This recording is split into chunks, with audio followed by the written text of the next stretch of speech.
넌 아직도 나를 어머니라고 생각하긴 하니. 어머님께서 저를 딸처럼 여기셨다면 제가 이렇게 이방인처럼 느끼게 하진 않으셨을 거예요. 안녕하세요. 마음 정거장입니다. 오늘 들려드릴 이야기는 수면제를 먹고 겨우 잠이 든 첫날 밤, 남편이 다정하게 이불을 덮어주고 머리를 쓰다듬어 주었지만 다음 날 아침 그가 밤새 한 일을 알고는 소름이 돋고 눈물을 주체할 수 없었던 한 여인의 이야기입니다. 나이 많은 남자와의 결혼은 정말 잘못된 선택이었을까요? 아니면 그 이면에 더 깊은 무언가가 숨겨져 있었을까요? 인생의 선배님들, 영상 아래에 여러분의 지혜로운 조언을 댓글로 남겨주시길 바랍니다. 그럼 이 깊은 여운을 남기는 이야기 지금 시작하겠습니다. 제가 제 아버지뻘 되는 남자와 결혼해야 할 날이 올 거라고는 상상도 해본 적이 없었습니다. 하지만 그날은 제 생각보다 훨씬 빨리 찾아왔고 저는 미래에 대한 아무런 준비 없이 기계처럼 고개를 끄덕이는 것 외에는 할 수 있는 게 없었습니다. 그날은 보슬비가 내렸고 축축한 흙길에서 올라오는 물안개와 섞인 쌀쌀한 공기가 몸을 파고들었습니다. 저는 집구석에 웅크리고 앉아 뒷마당을 바라봤습니다. 아버지가 거의 1년째 누워 계신 곳, 가끔 깜빡이는 눈으로만 살아계심을 알 수 있는 곳이었죠.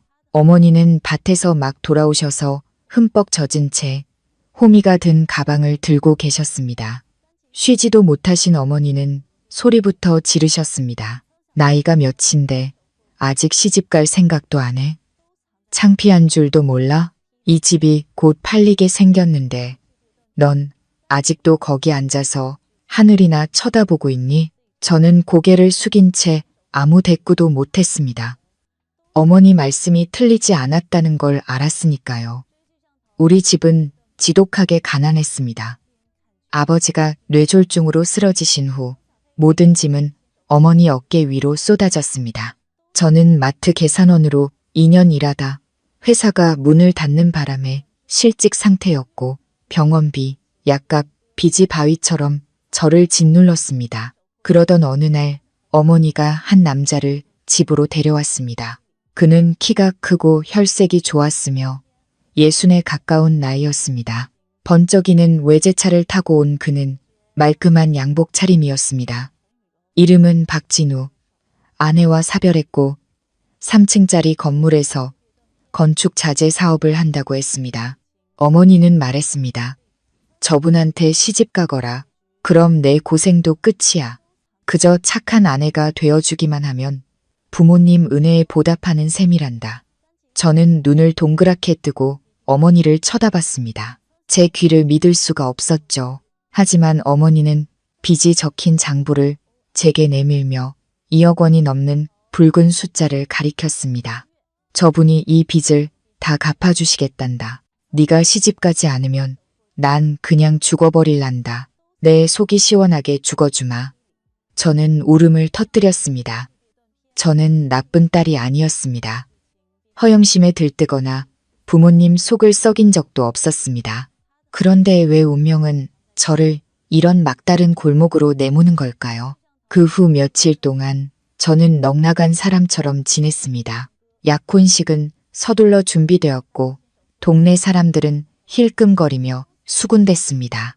어떤 이는 제가 약삭 빠르다며 부잣집에 시집갈 줄 안다고 했고 어떤 이는 딸 팔아서 돈 벌려는 속셈이겠지라며 혀를 찼습니다. 또 누군가는 제 귓가에 속삭였습니다. 저 영감이랑 결혼하면 몇 년 뒤엔 저 집도 네 차지가 될 텐데 뭐가 걱정이야. 저는 침묵했습니다. 약혼식 전날 밤 저는 택시를 타고 산속의 절로 향했습니다. 안개가 자욱했고 칼날 같은 바람이 얼굴을 스쳤습니다. 저는 불상 앞에 무릎을 꿇고 두 손을 모았습니다. 만약 이것이 제 업이라면 부디 가볍게 지나가게 해달라고 빌었습니다. 다음 날 아침 저는 붉은 한복을 입었습니다. 어머니가 예물이라며 건네준 금비녀를 단정히 빗은 머리에 꽂았습니다. 손은 떨렸고 속은 뒤틀렸습니다. 사람들이 왁자지껄 드나들었고 축하하는 사람, 훔쳐보는 사람 속에 옆집 아주머니의 목소리가 벽을 뚫고 들려왔습니다. 저 영감이랑 결혼했으니 몇 년 뒤엔 저 집도 제 차지가 되겠네. 저는 방 안에 못 박힌 듯 서 있었습니다. 그 말은 비수처럼 제 가슴에 꽂혔습니다. 저는 그 집이 필요 없었습니다. 그저 평온한 삶과 저를 진심으로 아껴줄 한 사람이 필요했을 뿐입니다. 하지만 이제 모든 것은 더 이상 꿈이 아니었습니다. 그저 타협이고 맞바꿈일 뿐이었죠. 그리고 저는 울려 퍼지는 음악과 세상 사람들의 시선 속으로 걸어 나갔습니다. 내딛는 한 걸음, 한 걸음이 제 심장을 짓밟는 것 같았습니다. 그날 밤, 저는 신혼방에서 제 인생으로부터 도망치는 사람처럼 몸을 웅크렸습니다. 작은 수면제 두 알이 제 손바닥 안에서 삭막한 사막의 차가운 모래알처럼 느껴졌습니다. 저는 천장을 올려다 보았습니다. 마음이 어지러웠습니다. 사람들은 결혼 후 첫날 밤이 여자 인생에서 가장 기억에 남는 밤이라고들 하죠. 저에게는 그저 출구 없는 어둠일 뿐이었습니다. 방은 고요했고 은은한 주황색 스탠드 조명이 옅은 색 벽지에 비쳐 모든 것을 소름 끼치도록 고요하게 만들었습니다. 이 도시의 번듯한 2층 양옥집에서 저는 마음 붙일 곳 하나 없었습니다. 저는 박진우 씨가 아래층에서 마지막 손님들과 이야기하고 있다는 것을 잘 알았습니다. 시어머니 최종희 여사님, 예식 내내 옅은 분홍색 한복을 입고 제 손을 잡으며 꽃처럼 예쁘다고 칭찬하시던 분. 지금은 아마 설거지를 하며 바쁘시겠죠. 저는 침대에 앉아 웨딩드레스를 벗고 시어머니가 준비해 주신 잠옷으로 갈아입었습니다. 흰색, 레이스 목깃, 숨결처럼 얇고 가벼웠습니다. 저는 거울 속 제 모습을 바라보았습니다. 낯선 얼굴이었습니다. 웅크리고 앉아 눈가는 턱하고 입술은 울음이 터질 듯 꽉 담은 어린애가 있을 뿐이었죠. 저는 두 알의 수면제를 꽉 쥐었습니다. 죽고 싶은 게 아니었습니다. 그저 무슨 일이 일어날지 알기 위해 깨어있고 싶지 않았을 뿐입니다. 기억하고 싶지 않았고 문고리가 돌아가는 소리를 듣고 싶지 않았고 누가 다가오는 것을 보고 싶지 않았습니다. 저는 이 밤이 희미한 꿈처럼 지나가길 바랐습니다. 약을 삼키고 누워 벽을 향해 돌아 누웠습니다. 공간은 점점 무거워졌고 졸음은 태풍이 지나간 뒤 해안으로 밀려오는 파도처럼 저를 덮쳤습니다. 박진우 씨가 언제 방으로 올라왔는지 또 다른 누가 방에 들어왔었는지 저는 알지 못합니다. 그저 깊은 잠에 빠져들었을 뿐입니다. 다음 날 아침 햇살이 문틈으로 스며들어 제 눈을 비췄습니다. 햇살 냄새, 새 베개 냄새, 낯선 침대 시트 냄새, 모든 것이 제가 인생의 다른 막으로 넘어왔다고 말하는 듯 했습니다. 저는 벌떡 일어나 앉아 손으로 몸을 더듬었습니다. 심장이 쿵쾅거렸습니다. 잠옷은 그대로였고 머리도 단정히 묶여 있었습니다. 아무 일도 없었습니다. 아무도 저를 건드리지 않았습니다. 저는 침대에서 내려왔습니다. 약 기운 때문에 다리가 약간 휘청거렸습니다. 복도 밖에서 조심스러운 노크 소리가 들렸습니다. 수진 씨, 일어났어요. 식탁에 죽 차려놨으니 먹고 싶으면 내려와서 따뜻할 때 먹어요. 박진우 씨의 목소리였습니다. 크지도 날카롭지도 꾸물거리지도 않았습니다. 저는 잠시 망설이다 문을 열고 나갔습니다. 그는 거실에서 책을 읽고 있었습니다. 짙은 갈색의 실크 잠옷 차림에 머리는 단정히 빗어 넘겼고 표정은 마치 지난밤에 아무 특별한 일도 없었다는 듯 평온했습니다. 그는 저를 뚫어지게 쳐다보지 않았습니다. 그저 고개를 들어 가볍게 끄덕이고는 다시 책장을 넘겼습니다. 저 잘 주무셨어요? 제가 더듬거리며 물었습니다. 사장님이라고 부를 필요 없어요. 그냥 편하게 불러요. 그는 부드럽게 웃었습니다. 나는 일찍 자는 게 습관이라. 수진 씨는 편하게 지내요. 아무것도 신경 쓸 필요 없어요. 저는 식탁에 앉았습니다. 흰죽에 다진 고기 몇 점, 그리고 얇게 썬 파가 얹혀 있었습니다. 파의 향긋한 냄새가 코끝을 찡하게 했습니다. 저는 천천히 먹었습니다. 그는 여전히 그 자리에 앉아 재촉하거나 캐묻지 않았습니다. 잠시 후 그가 조용히 말했습니다. 수진 씨, 당신이 원해서 한 결혼이 아니란 거 알아요. 나도 당신에게서 무언가를 바라는 건 아니에요. 이 결혼은 그저 거래였고 대부분은 당신 어머니를 위한 것이었죠. 하지만 이제부터 당신이 나를 가족으로 여겨준다면 나도 그렇게 되도록 노력할게요. 저는 얼어붙었습니다. 소박한 한마디였지만 제 마음 가장 깊은 곳을 건드렸습니다. 오랫동안 어둠뿐이었던 그곳을 말입니다. 더 이상 두렵지 않았습니다. 대신 이상한 서러움이 밀려왔습니다. 마치 아무 잘못도 없는 제가 누군가에게 용서받은 기분이었습니다. 저는 죽을 몇 숟갈 더 먹고 조용히 입을 닦았습니다. 그는 책을 들고 서재로 들어갔습니다. 모든 것이 이상할 정도로 평범했지만 제 마음속 무언가가 금이 가기 시작했습니다. 저는 방으로 올라와 침대 가장자리에 앉아 휴대폰을 열었습니다. 어머니의 메시지가 맨 위에 있었습니다. 내용은 짧았습니다. 착하게 굴어라. 몇 년만 참으면 그 다음은 알아서 해. 저는 휴대폰을 꽉 쥐었습니다. 가슴이 저며왔습니다. 어머니의 말 때문이 아니라 어머니가 이 결혼에서 제가 괜찮은 삶을 살 수 있을 거라고는 한 번도 생각하지 않았다는 사실 때문이었습니다. 그리고 저 또한 사람의 마음이 이토록 너그러울 수 있다는 것을 믿어본 적이 없었습니다. 결혼한 지 3주가 지났습니다. 시댁은 여전히 오래된 사찰처럼 고요했습니다. 겉은 번지르르했지만 안은 싸늘했습니다. 저는 닭이 울기 전에 일어나 낡은 빗자루로 허리를 굽히고 이 집의 비누 냄새와 파스 냄새에 익숙해졌습니다. 단 하나, 식사 시간마다 감도는 말이 사치품이 되어버린 그 무거운 공기에는 아직 익숙해지지 못했습니다. 매일 아침 4시에 일어났습니다. 시어머니는 제대로 된 집안 며느리는 시어머니보다 먼저 일어나야 한다고 신신당부하셨죠. 누가 그런 규칙을 정했는지는 모르겠지만 저는 따랐습니다. 마당을 쓸고 물을 끓이고 쌀을 씻고 그릇 하나하나를 닦았습니다. 모두 손으로 했습니다. 시어머니는 세탁기 사용을 금하셨습니다. 세탁기는 옷감을 상하게 하고 손빨래를 귀찮아하는 건 게으른 사람이나 하는 짓이라고 하셨죠. 시어머니는 저를 보지 않고 말했고 저는 대꾸하지 않았습니다. 저는 제 부드러운 두 손으로 시어머니의 속옷을 빨며 마치 제 업을 씻어내는 것 같았습니다. 물을 헹굴 때마다 속으로 되뇌었습니다. 몇 년만 지나면 익숙해질 거야.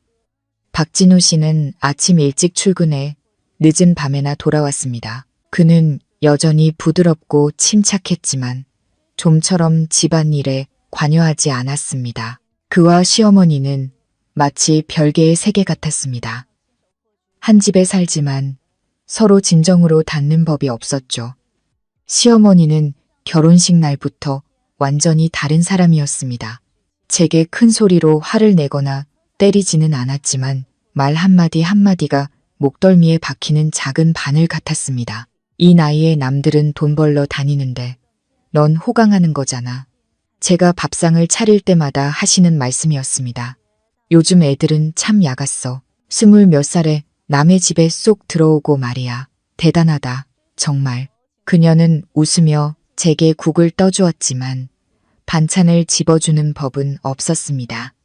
저는 밥을 먹으며 마치 종이를 씹는 기분이었습니다. 밥은 부드럽고 국은 달고 장조림은 향긋했지만 목으로 넘기면 꽉 막히는 느낌이었습니다. 식사 중에는 오직 그릇과 수저 부딪히는 소리뿐이었고 가끔 시어머니가 이웃집 이야기를 꺼냈습니다. 저 건너편 김 여사네 며느리는 가난한 집에 시집 갔는데도 싹싹하더라. 매일 새벽 3시에 일어나서 시어머니 손에 물 한 방울 안 묻힌데 저는 그저 씁쓸하게 웃었습니다. 어느 날 제가 처마 밑에 서 있는데 우연히 시어머니가 누군가와 통화하는 것을 들었습니다.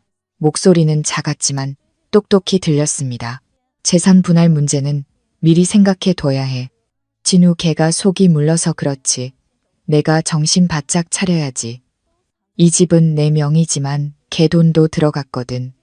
저 애는 들어오자마자 하는 일 없이 밥만 축내고 있으니 저는 그 자리에 얼어붙었습니다. 마치 한겨울에 누군가 제게 덮어주었던 따뜻한 이불을 확 걷어차는 느낌이었습니다.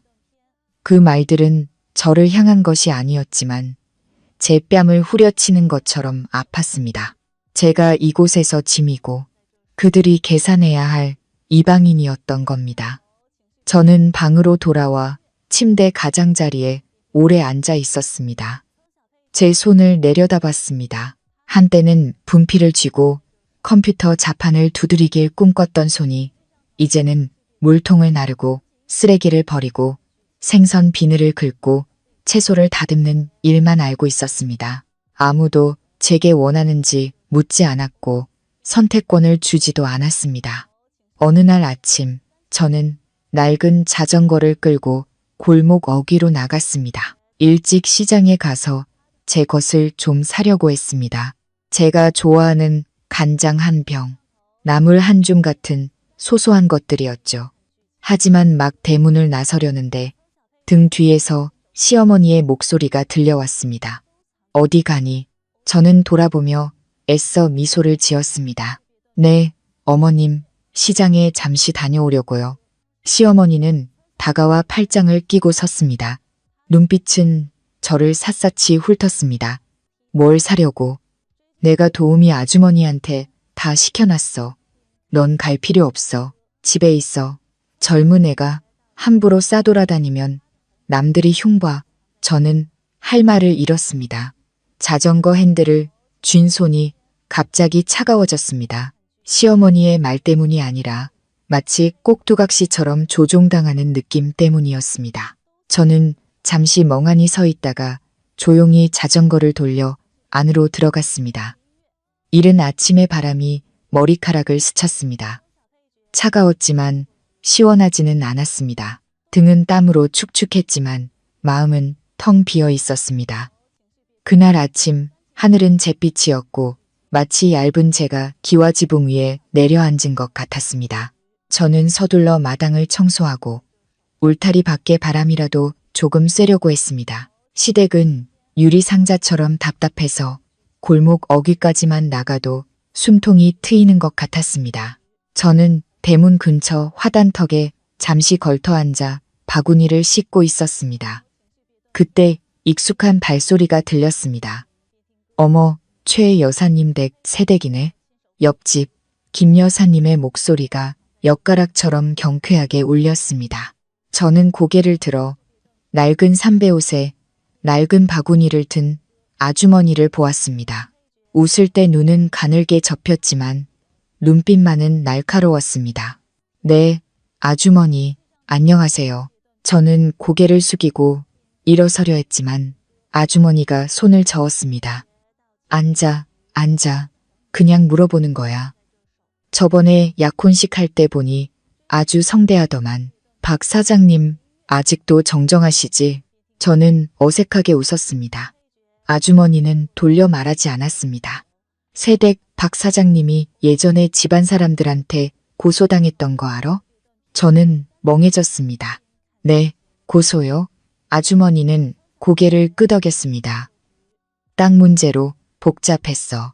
형제들 사이가 아주 살벌했지. 박 사장님, 전 부인이 살아있을 땐 그 양반이 돈줄을 꽉 쥐고 있어서 아무도 찍소리 못했어. 그 부인 죽고 나니까 땅이며 재산이며 문제가 터져 나온 거지. 내가 솔직히 말하는데 남편감은 정만 보고 고르는 게 아니라 성정도 봐야 하는 거야. 저는 마치 모래를 삼킨 기분이었습니다. 김 여사님의 말은 결혼한 날부터 제 머릿속을 떠돌던 의심의 불씨를 되살렸습니다. 김 여사님은 아직 할 말이 남은 듯 했습니다. 그리고 자네 시어머니, 저렇게 보여도 보통 내기가 아니야. 예전에 큰며느리였던 이 씨가 못 견디고 집을 나갔는데 빈손으로 쫓겨났다고 하더라고. 최 여사가 한 푼도 안 줬대. 그때는 다들 이 씨가 복이 없다고 생각했는데 지금 와서 보면 그 사람이 현명했던 거지. 저는 고개를 끄덕였지만 제정신이 아니었습니다. 심장이 빠르게 뛰고 손에 땀이 배어 나왔습니다. 간단한 몇 마디였지만 이미 금이 간 제 믿음에 채찍질을 가하는 것 같았습니다. 김 여사님은 뒤로 물러서며 바구니를 고쳐들고 돌아서기 전에 한마디 덧붙였습니다. 새댁은 아직 젊으니까 몸조심해. 노인네들 모시고 사는 게 쉬운 일이 아니야. 저는 아주머니의 뒷모습이 골목 너머로 사라지는 것을 멍하니 바라봤습니다. 한편으로는 그 말이 두려웠고 다른 한편으로는 믿고 싶지 않았습니다. 하지만 세상에 자기와 상관없는 일을 꾸며낼 만큼 한가한 사람은 없었습니다. 집으로 돌아오는 길 마음이 혼란스러웠습니다. 저는 지금 감정이 얽힌 재산 분쟁의 한가운데에 있는 걸까? 이 결혼은 일종의 도박이었을까? 그는 합법적인 동반자가 필요했고 나는 가족의 빚을 갚아줄 사람이 필요했던 것. 마당에 들어서면서 그 일을 잊으려 했지만 집 안에서 들려오는 고함 소리에 걸음을 멈췄습니다. 내가 몇 번을 말했어. 바닥 닦는 걸레는 따로 두라고. 나 미끄러져서 다리라도 부러지라는 거야? 시어머니의 목소리는 더 이상 제게 말할 때의 부드러운 톤이 아니었습니다. 습관적으로 호통치고 트집 잡는 사람의 목소리였죠. 저는 문 옆에 숨어 틈새로 엿보았습니다. 시어머니는 도우미 아주머니의 얼굴에 대고 손가락질하고 있었습니다. 작고 허리가 약간 굽은 중년 여성이었죠. 그녀는 고개를 숙인 채 죄송하다고 중얼거렸지만 시어머니는 얼굴이 벌개져서 한마디 한마디 쏘아붙였습니다. 일도 제대로 못할 거면 시골로 돌아가. 내가 골칫거리 데리고 살려고 돈 주는 줄 알아? 저는 깜짝 놀랐습니다. 고함 소리 때문이 아니라 시어머니의 저런 표정을 한 번도 본 적이 없었기 때문입니다. 사납고 권위적이며 잔인한 표정. 도우미 아주머니는 허둥지둥 마당으로 나와 떨리는 손으로 물통을 들었습니다. 제 옆을 지나갈 때 그녀는 저를 흘끗 쳐다보더니 이내 고개를 푹 숙이고 조용히 지나갔습니다. 그날 저녁 저는 밥을 푸면서도 손이 떨렸습니다. 머릿속에는 계속 김 여사님의 말이 맴돌았습니다. 밤에 침대 위 이불을 개고 있는데 노크 소리가 들렸습니다. 똑똑똑 문을 열자 시어머니가 허리에 손을 짚고 서 있었습니다. 내일부터 늦잠 잘 생각 마. 알았어. 6시면 늦은 거야. 이 집이 백수 건달 키우는 곳인 줄 알아? 시어머니는 제 대답을 기다리지 않고 돌아섰습니다. 저는 방문 앞에 멍하니 서 있었습니다. 문틈으로 들어오는 밤바람 냄새가 유난히 차갑게 느껴졌습니다. 날씨 때문이 아니라 진짜 폭풍이 서서히 다가오고 있다는 것을 깨닫기 시작했기 때문입니다. 기왓장에 떨어지는 빗방울 하나하나가 제가 견뎌온 나날을 조용히 새는 것 같았습니다. 매일 아침 눈을 뜰 때 저는 시계를 볼 필요가 없었습니다. 문틈으로 새어 들어오는 바람 소리와 처마에서 뚝뚝 떨어지는 물소리만 들어도 또 비가 온다는 것을 알았습니다. 며칠째 장대비가 쏟아졌고 원래도 음침했던 집은 더욱 무겁게 가라앉았습니다. 벽은 물에 젖어 얼룩덜룩했고 곰팡이 냄새가 옷가지마다 스며들었습니다. 빨래를 해도 마르지 않았습니다. 옷들은 제 마음처럼 눅눅했습니다. 새댁은 부지런해야지. 비 오는 날일수록 더 꼼꼼히 닦아야 하는 거야. 바닥이 미끄러워서 넘어지기라도 하면 내 책임이야. 시어머니가 매일 아침 하는 말이었습니다. 그녀는 뜨거운 찻잔을 들고 제 피로감에 물을 더 붓는 듯한 단조로운 목소리로 말했습니다. 비 오는 날 마루를 닦는 것이 생사가 걸린 임무일 거라고는 생각도 못했습니다. 하지만 이 집에서는 깨끗하게 닦지 않으면 며느리 노릇을 제대로 못하는 것이었습니다. 저는 집 안팎을 쓸고 또 썼습니다. 어느 날은 너무 피곤해서 손이 미끄러져 시어머니가 제사상에 올릴 때 쓰는 국화무늬 찻잔을 깨뜨리고 말았습니다. 쨍그랑하는 소리가 마치 누군가 목구멍에서 지르는 비명처럼 날카롭게 들렸습니다. 시어머니는 위층에서 달려내려와 제가 다쳤는지는 묻지도 않고 눈을 부릅뜨며 소리쳤습니다.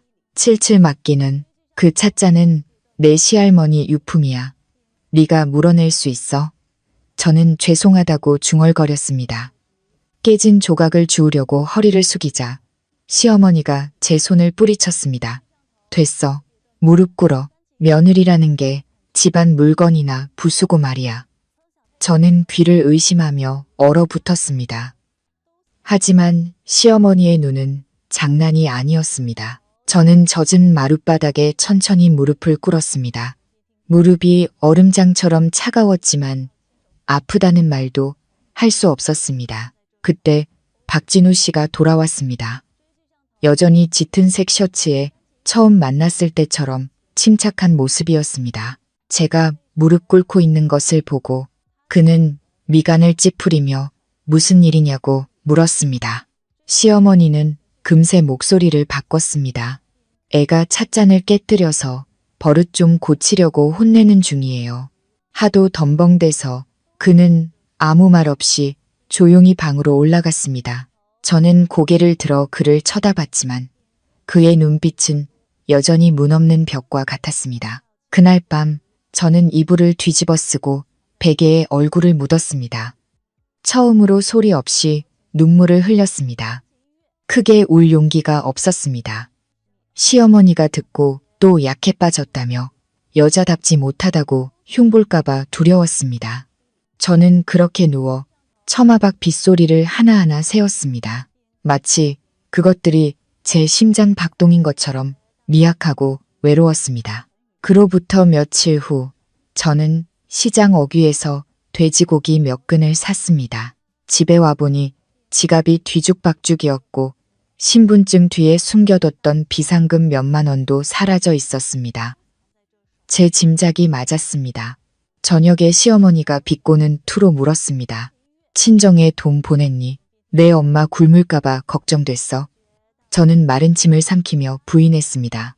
아니에요. 시어머니는 차갑게 웃었습니다. 내 앞에서 시치미 떼지 마. 이 집 며느리는 이 집 돈으로 사는 거니 분수를 알아야지. 어디서 몰래 빼돌릴 생각은 꿈도 꾸지 마. 저는 돌아섰습니다. 마음이 실타래처럼 엉켰습니다. 비상금 몇만 원도 마음 편히 가질 수 없었습니다. 저는 두려워지기 시작했습니다. 시댁이라는 곳에서 내딛는 걸음 하나하나가 무서워졌습니다. 다음 날 아침 여전히 비가 내렸고 기와 지붕 사이로 바람이 윙윙거렸습니다. 제가 막 이불을 개고 있는데 시어머니가 불렀습니다. 내 방으로 잠깐 오너라. 제가 방에 들어서자 책상 위에는 A사 용지 한 장이 놓여 있었습니다. 강철처럼 딱딱한 필체였습니다. 박진우 명의의 어떤 재산에도 관여하거나 손대지 않을 것을 서약하며 이는 현재와 미래 모두에 적용된다. 저는 얼어붙었습니다. 읽어보고 서명해. 시어머니는 눈도 깜빡하지 않고 말했습니다. 저는 당황했습니다. 왜 이런 걸 써야 해요? 만약을 위해서지. 시어머니는 간결하게 말하며 차를 따랐습니다. 목소리는 평온했습니다. 요즘 젊은 며느리들 똑똑하잖아. 하지만 이 집은 아무나 와서 아무거나 가져갈 수 있는 곳이 아니야. 저는 펜을 쥔 손이 떨렸고 눈이 시큰거렸습니다. 제 자신이 이렇게 작게 느껴진 적은 없었습니다. 그저 동전 한 뼘까지 계산된 결혼 생활 속에 길 잃은 그림자일 뿐이었습니다. 만약 그날 밤 그가 예고 없이 돌아오지 않았더라면 저는 아무도 모르게 무릎을 꿇고 있었을 겁니다. 모든 것이 저를 수렁으로 이끄는 것 같았습니다. 소리쳐도 제 목소리만 메아리치는 그런 곳으로 말입니다. 저는 그 방을 똑똑히 기억합니다. 공기 중에 은은하게 퍼지는 레몬그라스 향, 시어머니 등 뒤에서 규칙적으로 똑딱거리는 괴종시계 소리, 책상 위에는 글씨로 가득 찬 흰 종이와 시어머니가 제 손에 쥐어준 볼펜이 있었습니다. 읽어보고 서명해. 시어머니는 다시 한번 강조했습니다. 저는 떨리는 손을 감추려 고개를 숙였습니다. 널 괴롭히려는 게 아니야. 시어머니는 설탕물처럼 달콤하지만 칼날처럼 날카로운 목소리로 말했습니다. 그저 나중에 복잡해지지 않게 확실히 해두려는 것뿐이야. 제가 대답하기도 전에 밖에서 대문이 끼익하고 열리는 소리가 들렸고 젖은 타일 위를 걷는 누군가의 발소리가 들렸습니다. 그리고 방문이 살짝 열렸습니다. 박진우 씨가 서 있었습니다. 비에 젖은 셔츠가 몸에 달라붙어 있었고 얼굴에는 표정이 없었습니다. 단지 제가 책상 옆에 고개를 숙이고 앉아 있고 시어머니가 그 맞은편에 꼿꼿이 앉아 있는 것을 보았을 때 그의 눈빛이 가라앉았습니다. 분위기는 무겁게 내려앉았습니다. 어머니, 지금 뭐 하시는 거예요? 그가 조용하지만 또렷하게 물었습니다. 최 여사님은 살짝 놀랐지만 이내 평정을 되찾았습니다. 나중에 재산 문제로 싸우지 않게 미리 정리해 두려는 거다. 그는 더 이상 아무 말도 하지 않았습니다. 그저 조용히 다가와 그 종이를 집어들고 반으로 찢어 책상 위에 가만히 내려놓았습니다. 수진 씨, 방에 올라가서 쉬어요. 저는 일어서려 했지만 발이 바닥에 붙어버린 것 같았습니다. 그는 저에게 가보라는 듯 가볍게 고깃짓했습니다. 저는 그의 곁을 지나갔습니다. 너무 꽉 쥐어서 아직도 마비된 듯한 손의 감각이 남아 있었습니다. 그날 밤 여전히 비가 내렸고 바람이 창문을 세차게 두드렸습니다. 저는 침대에 누워 이불을 목까지 끌어당겼습니다. 감히 울지 못했습니다. 아래층에서 말소리가 들려왔습니다. 크지는 않았지만 저는 박진우 씨가 그렇게 큰 소리로 말하는 것을 처음 들었습니다. 어머니 대체 무슨 생각으로 이러세요? 그 사람을 그렇게 몰아붙이는 건 너무하잖아요. 난 다 걔를 위해서 그런 거야. 요즘 세상에 이용해 먹으려는 사람이 얼마나 많은데. 그 사람은 단 한 번도 돈 얘기를 꺼낸 적이 없어요. 어머니는 그 사람이 어떻게 지내는지 한 번이라도 물어보신 적 있으세요? 침묵. 처음으로 누군가 제 편을 들어주는 것을 보았습니다. 단 몇 마디였지만 제가 여전히 사람이라는 것, 어른들 사이의 거래 품목이 아니라는 것을 느끼게 해주기에 충분했습니다. 다음 날 아침, 박진우 씨가 제 방문을 노크했습니다. 아침 먹으러 가요. 내가 볼 일이 있는데 가는 길에 기분 전환도 할 겸 같이 갑시다. 저는 혼란스러운 마음으로 그를 따라 차에 탔습니다. 조수석에 앉아 마음이 이렇게 가벼웠던 적은 없었습니다. 시원한 아침바람이 차창에 맺힌 물방울들을 씻어냈습니다. 우리는 작은 식당에서 아침을 먹었습니다. 그는 설렁탕 한 그릇을 시키고 제 앞에 조심스럽게 수저를 놓아주었습니다. 예전 사람과 자주 오던 곳이에요. 그가 차분한 목소리로 말했습니다. 제가 묻지 않았는데도 그는 말을 이었습니다. 아내는 3년 전에 간암으로 세상을 떠났어요. 발견했을 땐 이미 너무 늦었죠. 모든 게 순식간이었어요. 너무 빨라서 제대로 된 마지막 인사도 못했어요. 저는 국밥 그릇을 내려다보았습니다. 뽀얀 국물이 마치 지금 그의 마음속에서 일렁이는 눈에 보이지 않는 작은 파도 같았습니다. 그 후로 혼자 지냈어요. 어머니는 젊은 여자와 결혼해야 다루기 쉽다고 하셨죠. 저는 당신이 기댈 곳이 필요하고 나는 대화할 상대가 필요하다면 같이 사는 것도 나쁘지 않겠다고 생각했어요. 그는 씁쓸하게 웃었습니다. 내가 틀렸어요. 어머니가 여전히 모든 것을 자기 뜻대로 하려 하실 거라는 계산을 못했으니까. 저는 어떻게 대답해야 할지 몰랐습니다. 그저 그가 갑자기 더 작아 보인다고 느꼈을 뿐입니다. 다시 남편이 되는 법을 배우는 사람처럼 작아 보였습니다. 돌아오는 길에 그는 집으로 가지 않고 낯선 길로 접어들었습니다. 차는 법무사 사무실이라는 작은 간판이 붙은 2층 건물 앞에 멈췄습니다. 저는 눈을 동그랗게 뜨고 그를 쳐다봤습니다. 들어가요. 그가 말했습니다. 15분이면 돼요. 저는 망설였지만 그를 따라 안으로 들어갔습니다. 법무사가 그에게 서류를 건넸고 그는 서명한 뒤 제게 펜을 주었습니다.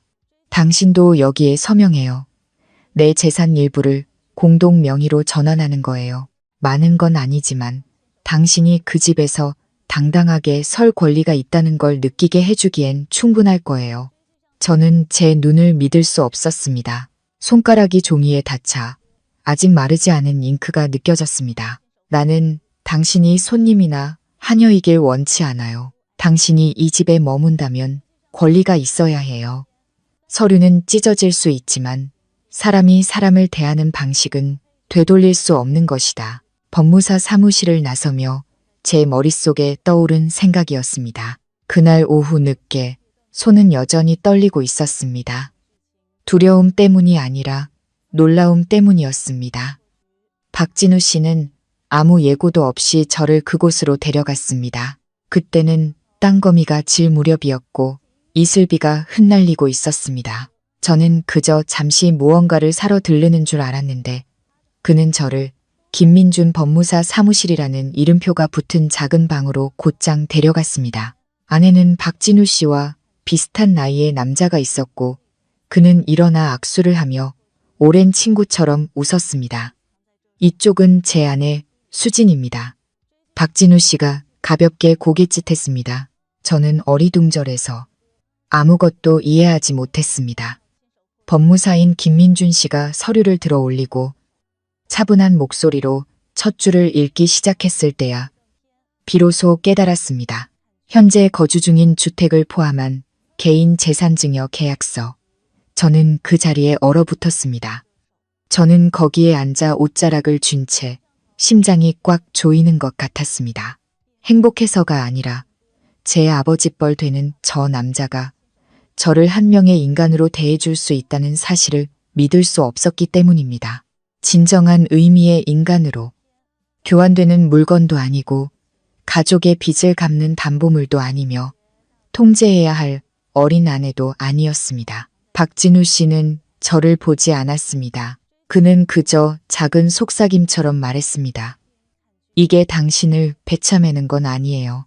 만약 언젠가 행복하지 않다고 느끼면 그냥 떠나도 돼요. 적어도 빈손은 아닐 테니까. 저는 입술을 깨물었습니다. 목이 메어 소리가 나오지 않았습니다. 저는 인내에 익숙하다고 생각했습니다. 어머니가 저를 2억 원의 병원비와 맞바꾸는 물건처럼 보는 시선에도 제가 단지 집 때문에 그와 결혼했다고 수군대는 말들에도 익숙하다고 생각했습니다. 하지만 제가 받아들이기로 준비했던 모든 것들 속에서 저는 친절함에 대해서는 준비한 적이 없었습니다. 저희는 해가 막 졌을 때 집에 도착했습니다.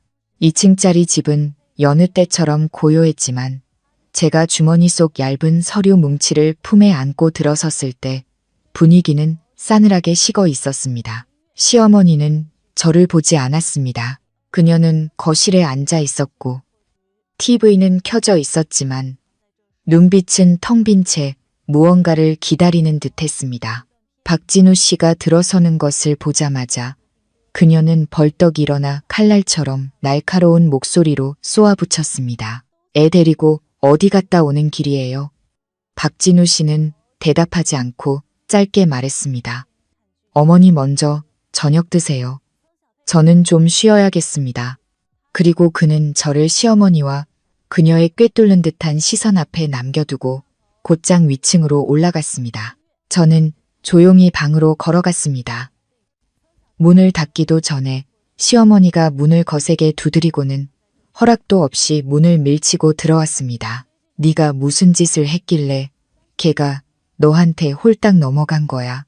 그녀는 거의 소리를 질렀고 두 눈은 붉게 충혈되어 있었습니다. 진우가 왜 집을 내 명의로 해준 거냐고. 저는 가만히 서 있었습니다. 며느리 노릇을 하면서 처음으로 저는 두렵지 않았습니다. 꾸지람을 들을 때 움츠러들던 감정도 눈물을 속으로 삼키던 것도 더 이상 없었습니다. 저는 그저 춥다고 느꼈습니다. 텅 빈 추위였습니다. 시어머니는 제 얼굴에 떠오른 평온함을 보고 더욱 화가 난 듯했습니다. 이러면 내가 이긴 것 같아? 꿈깨. 이 집은 내 남편과 내 아들의 피땀이야. 네가 뭔데 명의의 이름을 올려? 저는 조용히 대답했습니다. 제가 달라고 한 게 아니라 그분이 자발적으로 주신 거예요. 시어머니는 손을 들어 저를 때리려다 멈칫했습니다. 아마 제가 피하지 않았기 때문일 겁니다. 결국 그녀는 댕 돌아서며 으르렁거렸습니다. 너랑은 아직 안 끝났어. 그녀는 문을 세게 닫고 나가 저를 그곳에 남겨두었습니다. 제 손에는 박진우 씨가 준 서류 사본이 꽉 쥐어 있었습니다. 얇은 종이 한 장이었지만 이 결혼에서 제가 처음으로 가진 방패처럼 무겁게 느껴졌습니다. 그날 밤 저는 밥도 먹지 않았고 울지도 않았습니다. 그저 창가에 앉아 유리창에 번지는 빗방울을 바라보았습니다. 마음이 이상할 정도로 텅 비어 있었습니다. 시계가 자정을 알릴 무렵 저는 시어머니 방문이 조심스럽게 열리는 소리를 들었습니다. 그리고 그녀가 통화하는 소리가 들려왔습니다. 목소리는 작았지만 똑똑히 들렸습니다. 걔가 다 쥐게 놔둘 순 없지. 방법이 있을 거야. 난 가만히 안 있어. 걔가 무슨 짓을 하든 이 집은 걔 차지가 될 수 없어. 저는 눈을 감고 긴 한숨을 쉬었습니다. 오늘 밤 저는 진짜 전쟁이 이제 막 시작되었음을 깨달았습니다. 이른 아침 부엌의 공기는 어제 내린 비에 축축하고 차가운 냄새로 가득했습니다. 하늘이 아직 희미할 때 아래층으로 내려왔습니다. 어젯밤 뒤척이며 잠을 설친 탓에 온몸이 뻐근했고 등은 식은땀으로 축축했습니다. 솥에 죽은 이미 끓고 있었습니다. 저는 서둘러 불을 조절하고 팔을 썰기 위해 돌아섰습니다. 칼을 도마에 막 올렸을 때 치익하는 소리와 함께 죽이 끓어 넘쳤습니다. 제가 달려가 황급히 솥뚜껑을 들자 등 뒤에서 날카로운 목소리가 공기를 갈랐습니다. 너 지금 뭐 하는 거야? 죽 하나 제대로 못 끓여. 쓸모없는 것. 시어머니가 부엌 문을 막고 서 있었습니다. 얼굴은 새빨갰고 눈은 부릅뜨고 있었죠. 제가 해명하려 입을 열기도 전에 시어머니는 다가와 솥뚜껑을 빼앗아 돌 식탁에 세게 내리쳤습니다. 국자와 숟가락이 사방으로 굴러떨어졌습니다. 끓는 죽이 튀어 제 손등 몇 군데에 화상을 입혔습니다. 시집와서 하는 짓이라곤 부엌 살림 망가뜨리고 그릇이나 깨는 것뿐이구나. 대체 어느 집딸이 이렇게 칠칠 맞아. 저는 입술을 깨물고 바닥에 떨어진 숟가락을 하나씩 주웠습니다. 등골이 오싹했습니다. 두려움 때문인지 서러움 때문인지 알 수 없었습니다. 등 뒤에서 시어머니의 잔소리는 끝나지 않았습니다. 이 집은 시어머니가 있으니 이만큼이라도 유지되는 거지. 너한테 맡겼다간 아직 알 하나 못 낳았으면 주제 파악이나 해. 저는 얼어붙었습니다. 이제는 출산 문제까지 들먹이며 저를 괴롭혔습니다. 결혼한 지 얼마 되지도 않았고 남편은 나이가 많으며 저 자신도 며느리살이의 스트레스로 심리적으로 불안정한데 어떻게 아이 문제부터 서두를 수 있겠습니까? 하지만 시어머니는 이해할 필요가 없었죠. 저는 눈을 감고 눈물이 흐르지 않도록 애썼습니다. 공간에 퍼지는 누룽지 냄새와 처마 끝에서 윙윙거리는 바람 소리가 뒤섞여 목구멍을 꽉 막는 것 같았습니다. 잠시 후 시어머니가 통화하는 소리가 들렸습니다. 일부러 저 들으라는 듯 큰 소리로 말했습니다. 응, 그애 말이야. 시집 온 지가 언젠데 아직 임신 소식이 없어. 어디 병이라도 있는 건 아닌지. 이 집은 대가 끊기면 끝장이야. 말 한마디 한마디가 제 뺨을 때리는 것 같았습니다. 마음이 텅 비는 것을 느꼈습니다. 분노가 아니라 떨쳐낼 수 없는 깊은 피로감이었습니다. 저는 행주를 들어 부엌 바닥에 넘친 죽을 닦고 집구석을 향해 돌아섰습니다.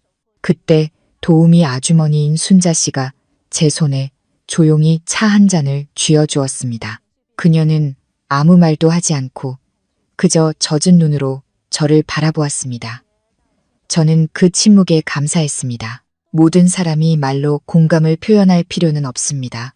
때로는 가장 추울 때 건네는 따뜻한 차 한 잔만으로도 한 여자는 자신이 완전히 혼자가 아니라는 것을 느끼기에 충분합니다.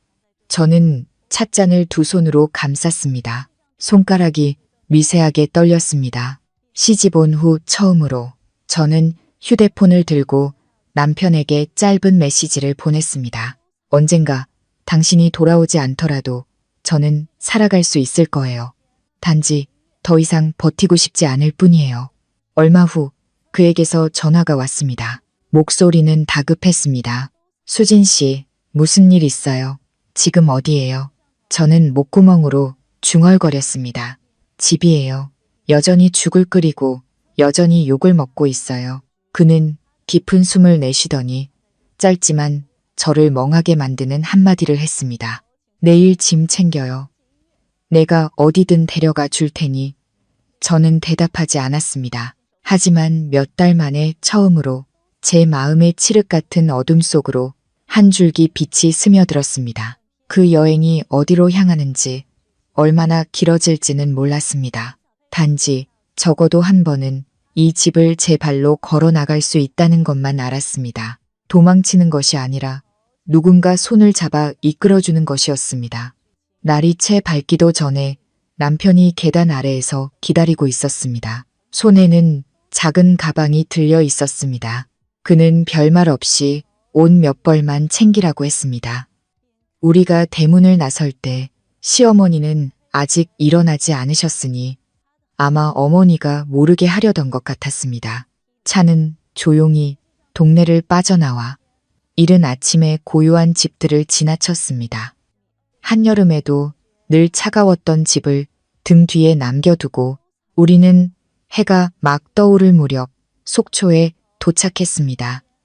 이 계절의 바다는 붐비지 않았고 해변의 긴 의자들은 덩그러니 놓여 있었습니다. 몇몇 상인들이 멍하니 앉아 손님을 기다렸습니다. 짠!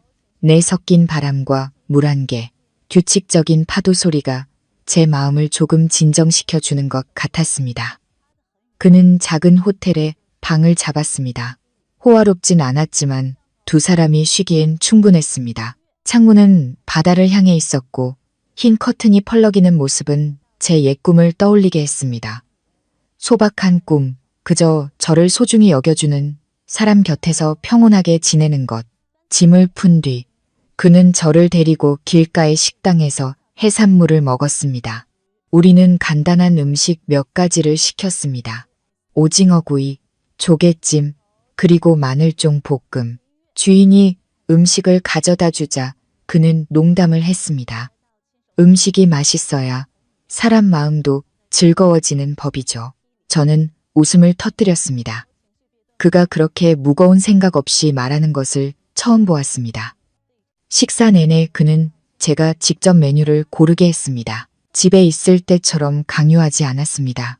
시어머니의 잔소리도 제가 몸에 좋은 음식을 고를 줄 모른다며 쏘아보는 눈초리도 없었습니다. 오직 두 사람과 한 번도 나누지 못했던 작은 이야기들 뿐이었습니다. 그날 밤 우리는 발코니에 앉았습니다. 달은 둥글지도 밝지도 않았지만 서로의 그림자가 타일 바닥에 비치는 것을 볼 수 있을 정도였습니다. 그는 냉장고에서 캔 음료 2개를 꺼내 뚜껑을 따서 제게 하나를 건넸습니다. 술 대신 마셔요. 우리 이제 취할 만큼 젊지도 않잖아요. 제가 물었습니다. 저처럼 나이 차이 많이 나는 사람이랑 결혼할 때 무슨 생각하셨어요? 그는 잠시 바다를 바라보다 대답했습니다. 처음에는 곁에 누군가 있었으면 하는 마음이었어요.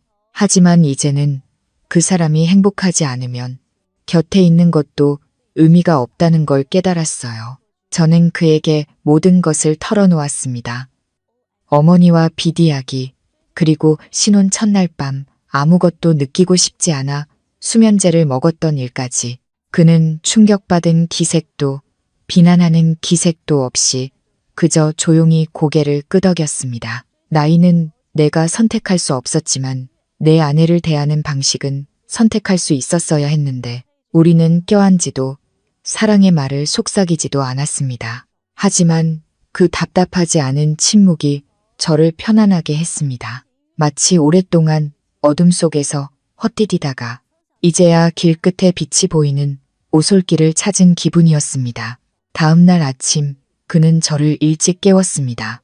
우리는 해변을 한 바퀴 더 산책하고 차에 올라 돌아왔습니다. 아무도 이 여행이 무엇이었는지 말하지 않았습니다. 늦은 신혼여행이었는지 지친 길 위에서의 잠시 휴식이었는지. 하지만 저는 그 차에서 내리는 순간부터 더 이상 이전처럼 침묵하고 인내하는 아내가 아닐 거라는 것을 알았습니다. 대문 앞에 도착하자마자 시어머니가 계단에 앉아 기다리고 있는 것이 보였습니다.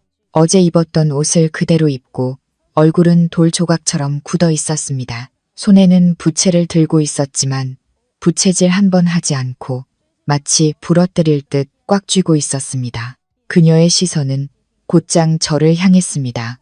인사도 안부도 없었습니다. 저는 그녀를 바라보았습니다.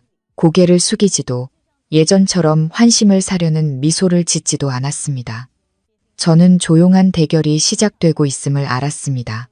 짧은 바다 여행에서 돌아온 후 저는 마치 숨 막히는 물속에서 겨우 고개를 내밀어 숨을 쉰 사람 같았습니다. 하지만 그 안도감은 오래가지 못했고 그 후의 나날은 여느 때처럼 암울했습니다. 2층 집은 크지 않았지만 그 안의 공기는 언제나 너무 팽팽하게 당겨진 현악기 같았습니다. 한숨 한 번에도 사람을 불편하게 만들 정도였죠. 저는 평정심을 유지하려 애썼습니다. 평소처럼 일찍 일어나 아침 식사를 준비하고 집을 쓸고 닦아 아무도 트집 잡을 빌미를 주지 않았습니다. 하지만 시어머니는 여전했습니다. 아니, 어쩌면 더 심해졌는지도 모릅니다. 그날 점심 식사는 단 3명이었습니다. 저와 박진우 씨, 그리고 시어머니. 그런데 밥상을 차릴 때부터 시어머니는 비난을 퍼붓기 시작했습니다. 며느리라는 게 밤늦게 돌아다니고 남편 체면도 생각할 줄 모르고 이 집이 아무 때나 드나드는 하숙집인 줄 알아. 저는 시어머니를 바라보았습니다. 태어나서 처음으로 고개를 숙이지도 시선을 피하지도 않았습니다. 저는 천천히 말했습니다. 저는 누구 앞에서 고개 숙여야 할 만큼 잘못한 일이 없습니다. 그 말은 잔잔한 수면에 던져진 돌멩이 같았습니다. 공기는 얼어붙었습니다. 시어머니는 눈을 동그랗게 뜨더니 갑자기 밥상을 땅으로 밀쳐버렸습니다. 그릇들이 와장창 깨지는 소리가 났습니다. 국물이 제 옷자락에 튀었고 간장이 타일 바닥에 번졌습니다. 박진우 씨는 말없이 일어섰습니다. 그는 누구의 편도 들지 않았고 누구도 탓하지 않았습니다. 그저 조용히 행주를 가져와 앉아서 깨진 그릇 조각을 줍고 바닥에 얼룩을 닦았습니다. 저는 그 광경을 멍하니 서서 바라보았습니다. 마음이 텅 비는 것 같았습니다. 한 남자도 이토록 잔인하게 침묵할 수 있구나.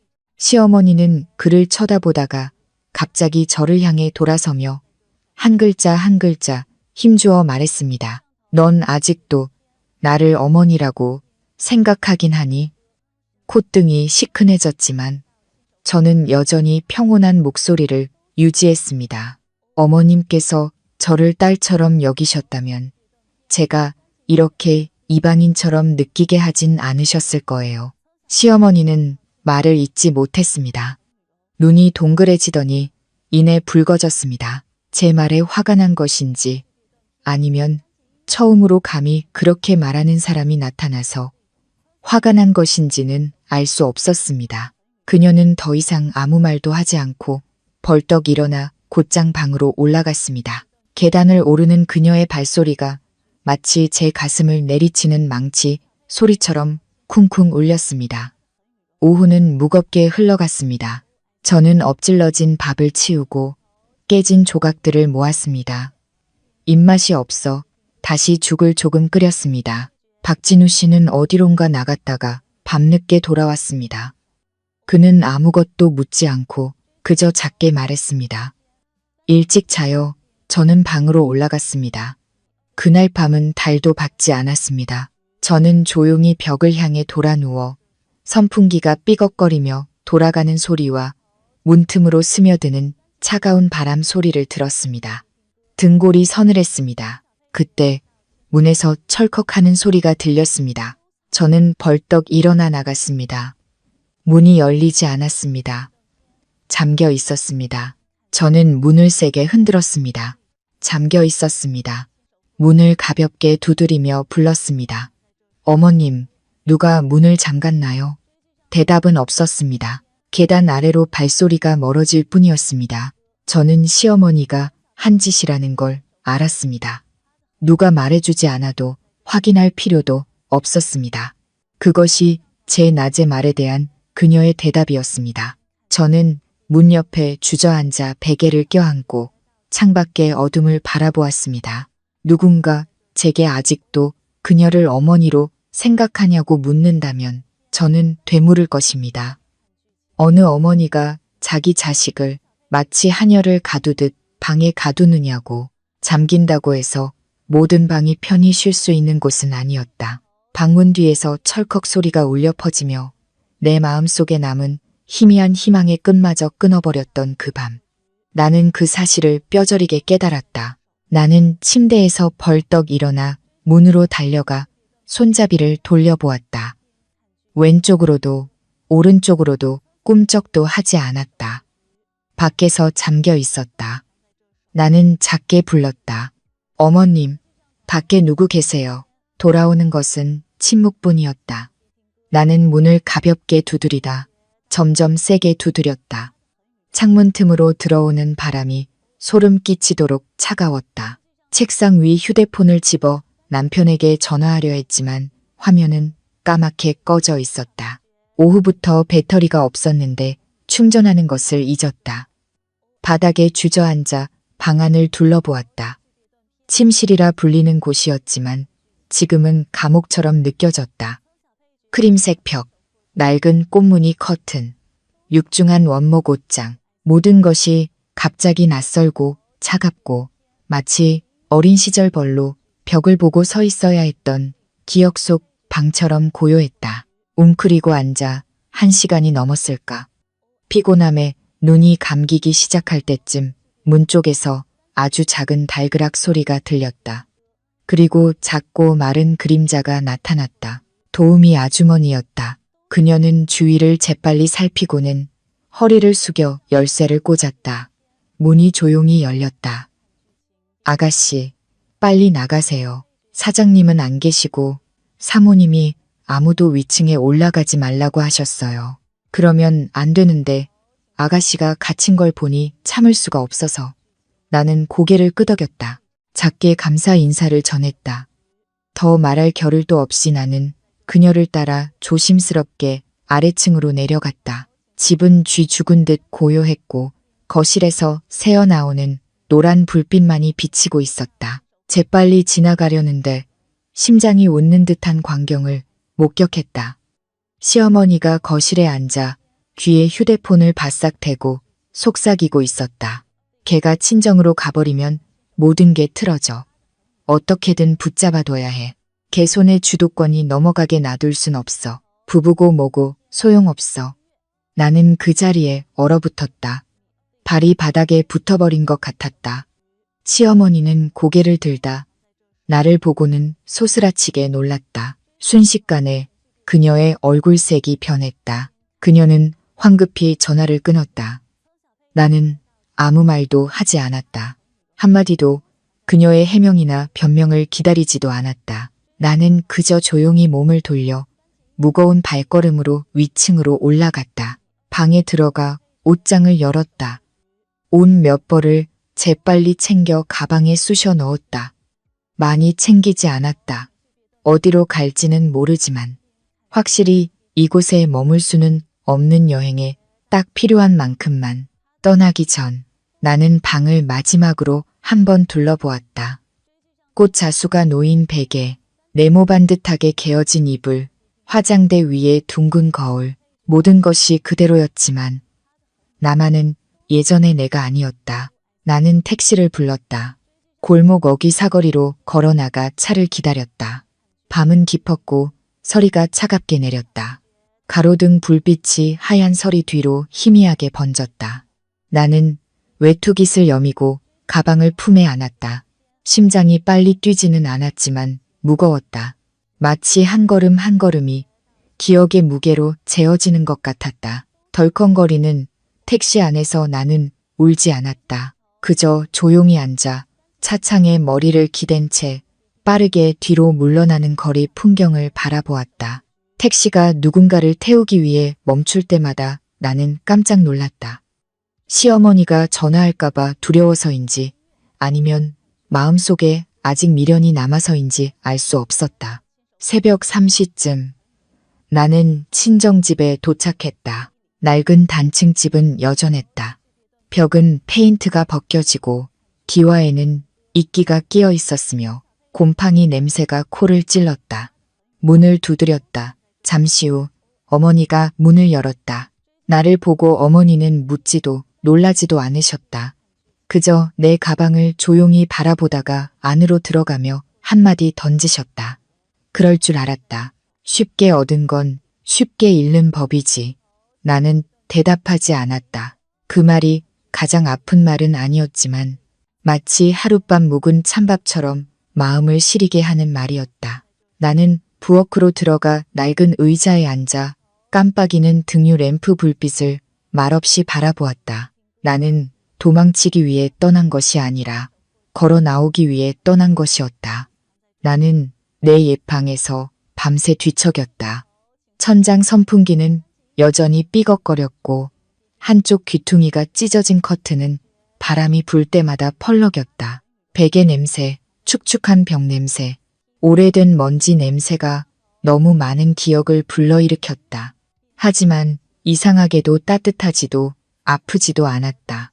그저 텅 빈 공허함만 느껴졌다. 울지도 잠들지도 못했다. 밤의 냉기가 살칼에 스며들듯 피로가 온몸으로 퍼져나갔다. 심장이 빨리 뛰지는 않았지만 가슴이 무거웠다. 분노 때문이 아니라 허탈함 때문이었다.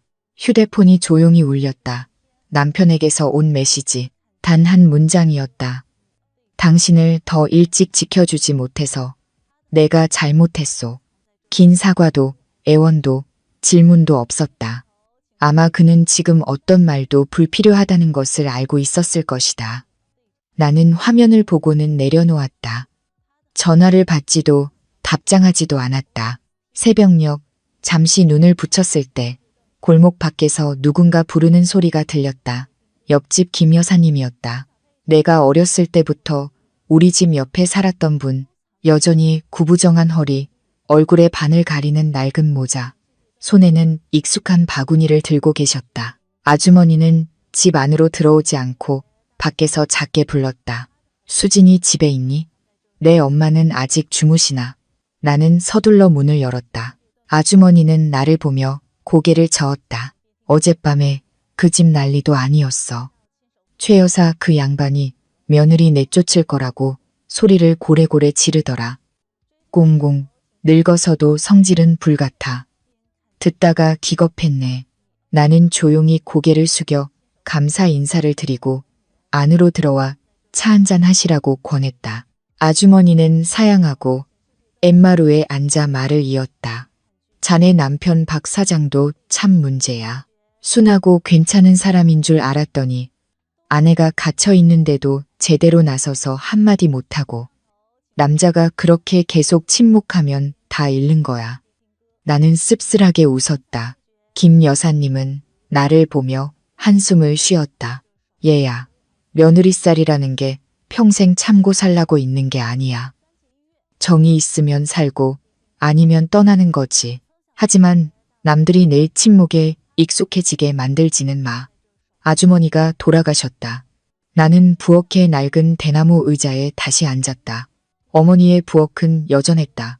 냄비와 그릇들, 타일 위에 비스듬히 놓인 낡은 가스레인지. 나는 마음이 고요해지는 것을 느꼈다. 마치 바깥의 모든 소음이 꺼지고 상처의 조각들을 정리하는 내면의 소리만 남은 것 같았다. 나는 선반 위를 올려다보았다. 오래전 어머니가 내가 집에 오면 주려고 눅눅해진 과자 상자를 두던 곳. 모든 것이 그대로였다. 하지만 오늘의 나는 달랐다. 나는 더 이상 어머니를 기쁘게 하기 위해 참고 사는 딸이 아니었고 방 안에 웅크리고 앉아 누군가 문을 열어주기만 기다리는 여자도 아니었다. 나는 그 집에서 나왔다. 도망치기 위해서가 아니라 내 자존심이 짓밟혀서는 안 된다는 것을 깨닫기 위해서. 점심때쯤 나는 잠시 잠이 들었다. 선잠 속에서 어머니가 마당에서 통화하는 소리가 들렸다. 이웃 아주머니와 통화하는 것 같았다. 어젯밤에 왔는데 아무 말도 안 해. 물어봐도 대답이 없고 오는 것보다는 조용한 게 낫지. 내가 걔한테 호강하길 바란 것도 아니고 그저 제 몸 하나 잘 건사하길 바랄 뿐이야. 나는 눈을 떴다. 슬프지도 안타깝지도 않았다. 그저 모든 것이 변해야 할 때가 왔다고 느꼈을 뿐이다. 오후에는 동네를 한 바퀴 산책했다.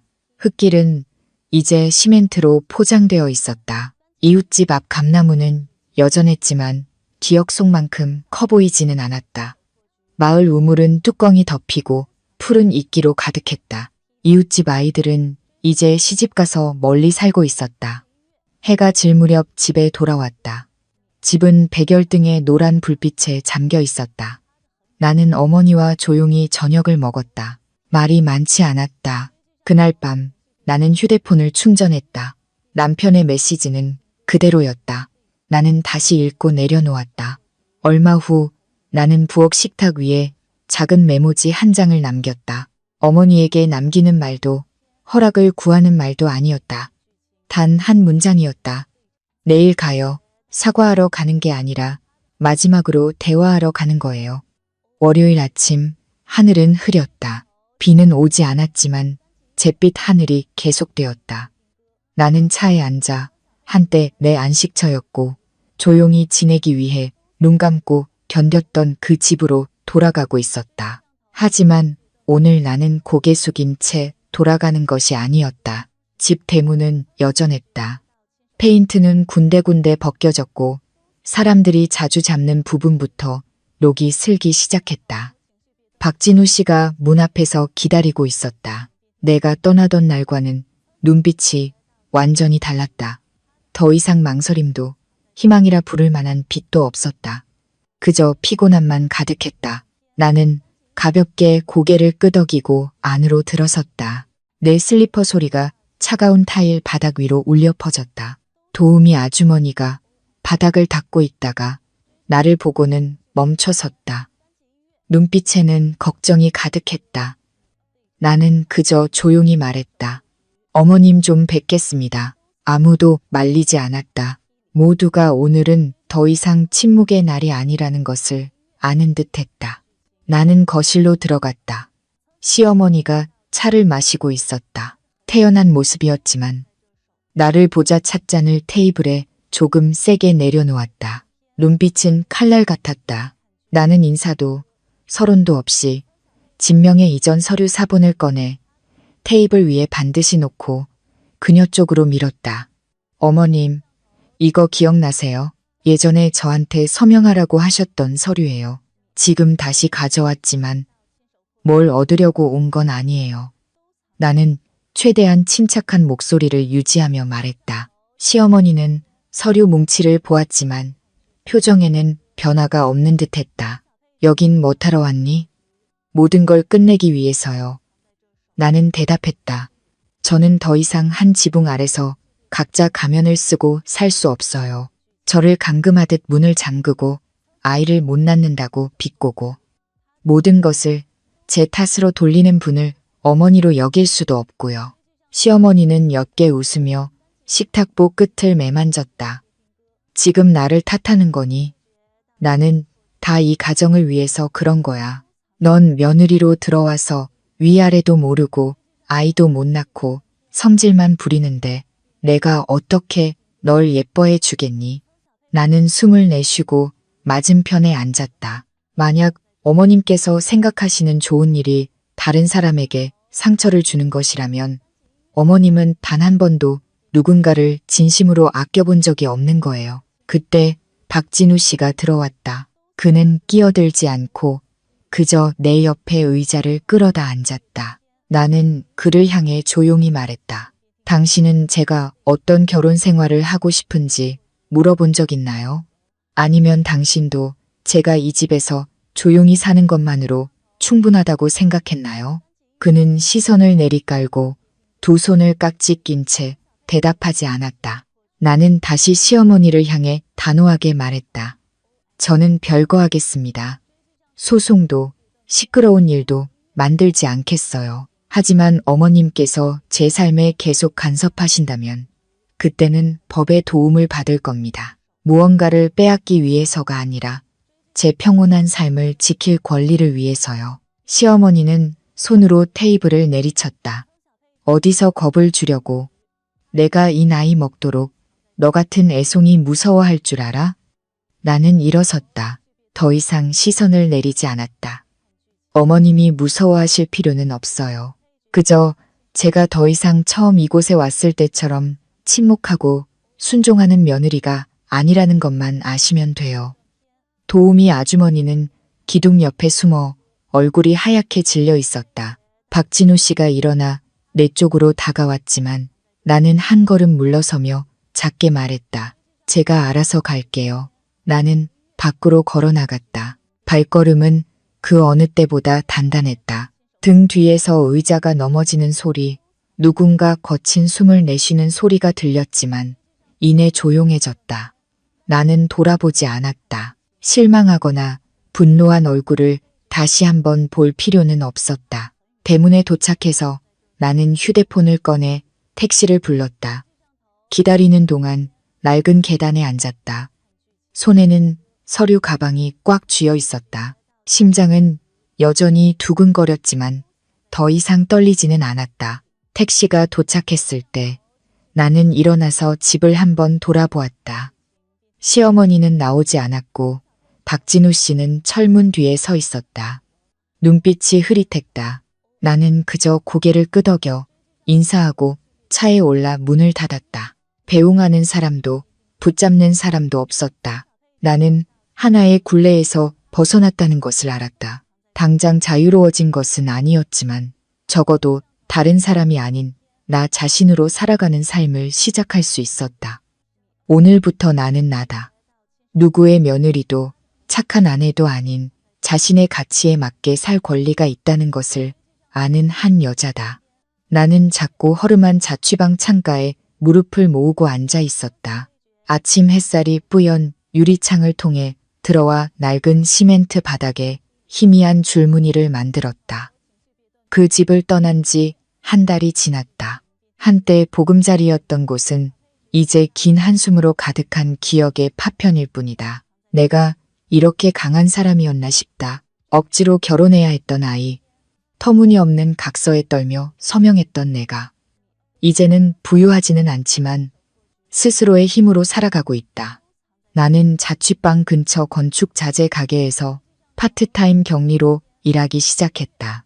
월급은 많지 않았지만 새끼 밥 먹고 방세를 내기엔 충분했다. 한가한 오후에는 골목 어기찻집에 들러 2,000원짜리 아이스티 한 잔을 마시며 오가는 사람들을 구경했다. 나는 마치 이 인생의 세입자 같았다. 잠시 멈춰 숨을 고르고 생각하고 헝클어진 마음의 조각들을 정리하는 중이었다. 박진우 씨는 여전히 전화를 걸어왔다. 말이 많지도 원망하지도 않았다. 그저 밥은 먹었는지, 돈은 충분한지, 춥지는 않은지 물었다. 한 번은 지인을 통해 현금을 보내왔지만 나는 봉투에 그대로 넣어 돌려보내며 짧은 쪽지 하나를 남겼다. 아직 필요 없습니다. 그가 보상하고 싶어 한다는 걸 알았지만 지금 내게 가장 필요한 건 돈이 아니었다. 어느 날 오후 가게에서 장부를 정리하고 있는데 김 여사님이 들렀다. 낡은 속옷에 희끗희끗한 머리였지만 눈빛은 여전히 총명했다. 수진 아가씨, 그 집 난리 났어. 나는 고개를 들었다. 심장이 뛰진 않았지만 한 박자 멈추는 것 같았다. 그 양반, 자네 시어머니 말이야. 사흘째 몸져 누워있대.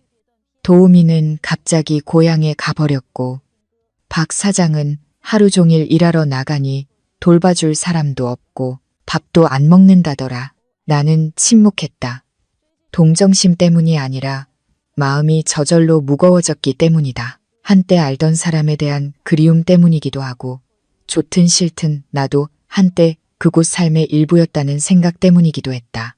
그날 저녁 나는 달콤한 종류로 골라 귤 한 상자를 샀다. 마트에 가지 않고 자취방 근처 작은 시장에 들러 옛날 어머니가 하시던 것처럼 하나하나 골랐다. 포장을 마치고 골목 어귀까지 걸어가 오토바이 택시를 타고 옛 동네로 향했다. 대문은 그대로였다. 페인트는 크게 벗겨졌고 길가의 살구나무에는 마른 잎 몇 개가 드문드문 달려 있었다. 나는 문을 두드리지 않고 귤 상자를 문고리에 걸어두었다. 휴대폰을 꺼내 집 전화로 걸었다. 시어머니의 목소리는 잠겨 있었다. 아마 누구인지 몰랐을 것이다. 나는 말했다. 어머님, 댁에 누가 작은 선물을 보냈어요. 빨리 건강해지시길 바랍니다. 그리고 전화를 끊었다. 나는 답을 기다리지 않고 그저 천천히 돌아섰다. 마치 한 걸음이 그동안 나를 태삼했던 보이지 않는 끈을 풀어내는 것 같았다. 택시에 오르며 뒤돌아보았지만 아무도 문을 열고 나오지 않았다. 하지만 나는 그 집 안에서 누군가 조용히 울고 있다는 것을 알았다. 그날은 햇살이 부드러웠다. 눈부시지도 강렬하지도 않았지만 한때 인내 때문에 눈물을 흘렸고 이제는 닦아줄 사람 하나 없어. 눈물 흘리는 한 여인의 눈을 말려주기엔 충분한 햇살이었다. 저녁에 돌아와 차 한 잔을 타서 창가에 두었다. 나 자신에게 조용한 밤을 선물했다.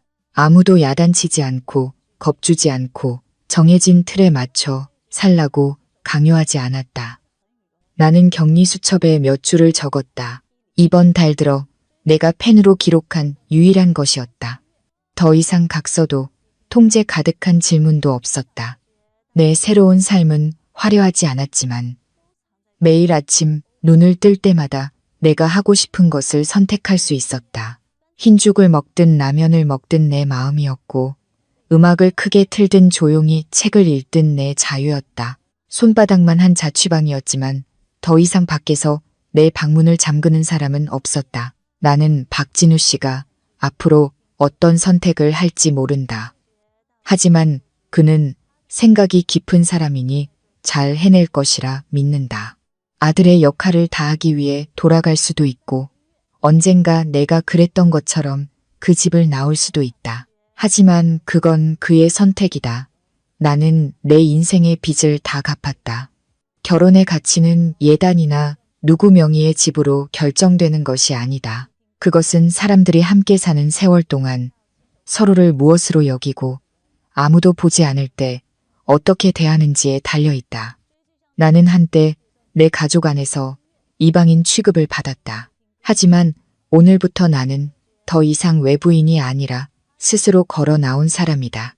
그리고 내 등 뒤에는 더 이상 머무는 사람이 없어 쓸모 없어진 채 세월과 함께 녹슬어가는 한때 굳게 닫혔던 문들이 있다.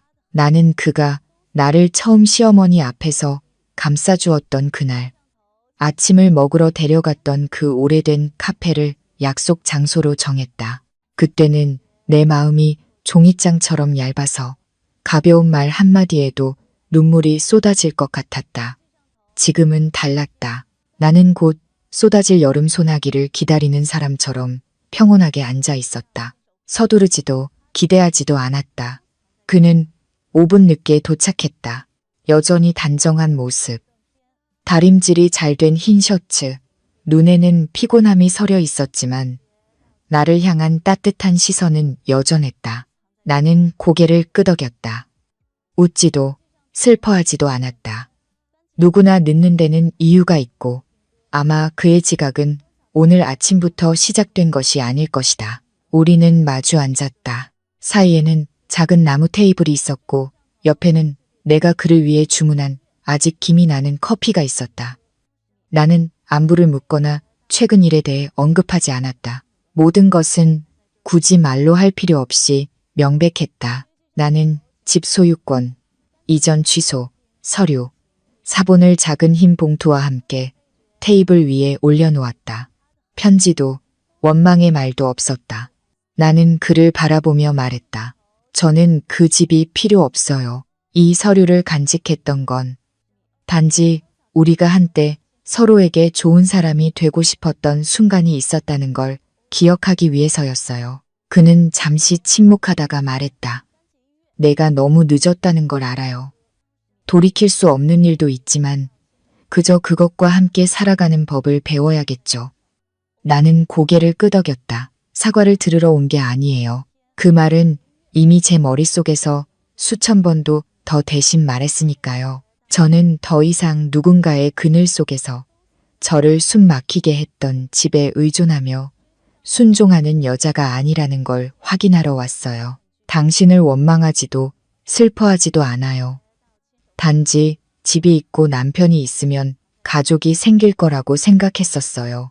알고 보니 어떤 집은 벽돌로 지어졌지만 믿음과 존중이라는 기초가 빠져 있더군요. 나는 파도 없는 목소리로 천천히 말했다. 그는 서류를 들어 오랫동안 바라보다 내려놓았다. 붙잡지도 애원하지도 않았다. 아마 그가 나를 진정으로 독립적인 한 여성으로 대한 것은 그때가 처음이었을 것이다. 아내도 집안의 딸도 아닌 스스로 길을 선택할 권리가 있는 한 사람으로 나는 먼저 일어섰다. 그를 마지막으로 보며 말했다. 저는 계약 관계가 아니라 가족 안에서 살고 싶었어요. 그는 대답하지 않고 모든 것을 인정하는 듯 고개를 숙였다. 돌아오는 길에 나는 다른 곳으로 새거나 뒤돌아보지 않았다. 시댁으로 들어가는 길이었던 작은 골목을 지났다. 작은 여행 가방을 들고 처음 떨며 들어섰던 그곳. 이제 돌아보니 마음이 깃털처럼 가벼웠다. 원망도 미련도 없었다. 어떤 것들은 떠나야 할 필요가 있다는 것을 알기 위해 겪어야만 한다는 것을 이해했기 때문이다. 햇살은 맑았고 오래된 골목은 한산했다. 끝물의 자몽꽃 향기가 숨결처럼 가볍게 스쳐 지나갔다. 나는 입술을 깨물고 스스로에게 다짐했다. 이제 내 인생을 살 시간이야, 수진아. 그리고 나는 걸었다. 더 이상 손을 잡아주는 사람은 없지만 길을 막는 사람도 없는 그 길을. 나는 새로운 주택가의 구불구불한 골목 끝에 있는 작은 자취방으로 이사했다. 방은 20제곱미터도 채 되지 않았지만 작은 나무 침대, 책상, 전기레인지, 그리고 벽에 기댄 책장을 놓기엔 충분했다. 창문은 지붕보다 높이 자란 바나나 나무 덤불을 향해 있었다. 가끔 아침이면 작은 새들이 지저귀며 창가에 앉아 대도시 속 외로움을 조금이나마 덜어주었다. 나는 사무기기를 유통하는 작은 회사에서 정식으로 일을 시작했다. 예전과 같은 격리 업무였지만 이번에는 누구에게 숨길 필요도 통제받을 필요도 물건 사러 나갈 때마다 시어머니에게 보고할 필요도 없었다. 나는 내 시간을 스스로 결정하고 내가 가진 돈을 스스로 계산했으며 특히 나 자신을 대하는 법을 스스로 알게 되었다. 몇 년 전에는 하지 못했던 일이었다. 매일 출근하고 퇴근하면 간단한 저녁을 해먹고 책을 읽거나 라디오를 들었다. 친구는 많지 않았지만 부족함을 느끼지도 않았다. 나보다 몇 살 많은 한솔이라는 여자 동료가 점심을 같이 먹거나 가끔 마트에 같이 가자고 했다. 한 번은 그녀가 물었다. 언니는 왜 재혼 안 해요? 아직 젊은데. 나는 그저 웃으며 말했다. 다른 누구의 인생이 아니라 내 인생을 살고 싶어서요. 한솔 씨는 고개를 끄덕이고 더 묻지 않았다. 나는 그녀의 그런 점이 좋았다. 과한 호기심도 동정도 없는 것. 옛 이웃이었던 김 여사님은 가끔 들러 당신이 키운 달걀 한 줄이나 채소 한 봉지를 주고 가셨다. 나이는 드셨지만 여전히 입담은 좋으셨다. 최 여사네 집, 지금은 썰렁해. 박 사장은 하루 종일 일하러 나가고 도우미는 그만뒀지. 그 양반 혼자 앉아서 하루 종일 대문만 쳐다본대. 듣자 하니 한 번은 시장에서 미끄러져 넘어졌는데 아무도 몰랐다가 오후에나 이웃이 발견해서 집으로 데려다 줬다더라. 나는 들으면서 기쁘지도 슬프지도 않았다. 그저 심장이 고요한 연못처럼 잠잠했다. 그들에 대한 소식은 이제 귓가를 스치는 바람 같았다. 들리긴 하지만 더 이상 내 마음을 흔들 힘은 없었다. 어느 날 은행에서 박진우 씨의 지인을 우연히 만났다. 그는 내게 작은 편지 봉투를 건네며 말했다. 박 사장님이 전해달라고 부탁하셨습니다. 억지로 받으실 필요는 없고 그저 마음만 전하는 거라고. 방에 돌아와 열어보니 안에는 내가 1년은 좋게 편하게 살 수 있을 만큼 큰 액수의 수표가 들어있었다. 뒷면에는 그의 글씨로 몇 줄이 적혀 있었다. 용기가 부족했던 한 남자의 잘못을 조금이나마 갚기 위한 단 한 번의 마음. 나는 봉투를 그대로 접어 은행 직원에게 돌려달라고 부탁했다. 아무 쪽지도 남기지 않았다. 그가 이해할 것이라고 믿었기 때문이다. 나는 그를 미워하지도 원망한 적도 없다. 하지만 우리 사이의 존중은 너무 늦게 찾아왔고 믿음은 이미 오래전에 죽어버렸다. 주말에는 자취방 근처 작은 공원의 노란 벽돌 길을 혼자 걸었다. 아이들은 자전거를 타고 노인들은 체조를 하고 나는 그 시끄러운 소음 속의 쉼표 같았다. 한 아이가 달려가다 넘어졌다. 나는 아이를 일으켜 흙을 털어주고 미소 지었다. 아이의 엄마가 고개를 끄덕이며 감사 인사를 했다. 온화한 눈빛이었다. 그 순간 나는 내가 더 이상 세상에 대해 비뚤어지지 않았다는 것을 깨달았다. 세상이 내게 적지 않은 상처를 주었음에도 불구하고 또 다른 어느 날 오후 동료가 다시 물었다. 만약 과거로 돌아갈 수 있다면 다른 선택을 할 거예요. 나는 잠시 말을 멈췄다가 천천히 대답했다. 아니요, 겪어보지 않았다면 내가 다시 일어설 수 있다는 걸 몰랐을 테니까요. 그리고 내가 지나온 길을 다른 누구도 짓밟을 권리는 없어요. 그 말은 마침표 같았다. 끝을 의미하는 마침표가 아니라 나를 과거에 묶어두던 고뇌와 보이지 않는 끈들을 끊어내는 마침표. 나는 다른 사람들처럼 하루하루를 살아갔다. 나이 차이, 나는 결혼으로 주목받지도, 빚 때문에 시집 갔다고 수군거림을 당하지도, 누군가를 피할 필요도 없었다. 나는 내 인생을 소박하게, 허리를 꼿꼿이 펴고 고개 숙이지 않고 살았다. 듣자 하니 최 여사님은 여전히 위층 방에 홀로 누워 지내고 찾아오는 사람은 점점 줄고 가족들은 안부 전화만 겨우 한다고 했다. 집은 여전히 넓지만 사람 소리는 드물었다. 어떤 이는 그녀가 박진우 씨의 아버지 제사상 앞에서 향을 피우고 온다고 했고 어떤 이는 그녀가 밤에 내 이름을 중얼거린다고 했다. 나는 그게 사실인지 꾸며낸 이야기인지 몰랐고 알 필요도 없었다. 나는 누군가에게 복수하기 위해 사는 게 아니라 같은 실수를 반복하지 않기 위해 살 뿐이니까. 누군가 내게 물었다. 결국 다 잊었나요? 나는 그저 웃었다. 모든 것을 기억해야만 앞으로 나아갈 수 있는 것은 아니니까. 어떤 상처는 다시 들추지 않지만 다시는 누구도 건드리게 놔두지 않는 법이다. 오늘 이야기는 우리에게 진정한 가족의 의미는 혈연이나 혼인신고서에 있는 것이 아니라 서로에 대한 존중과 신뢰 위에 세워진다는 것을 보여줍니다.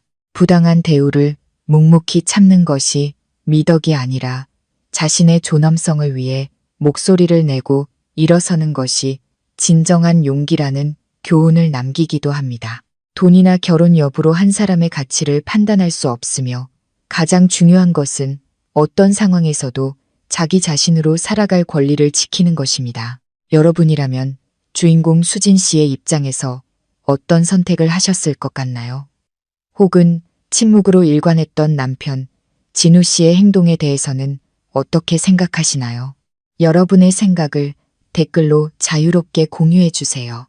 오늘 이야기가 마음에 드셨다면 좋아요와 구독 버튼을 눌러주시고 다음 이야기를 가장 먼저 만나보세요. 마음 정거장은 언제나 여러분의 이야기를 기다립니다. 감사합니다.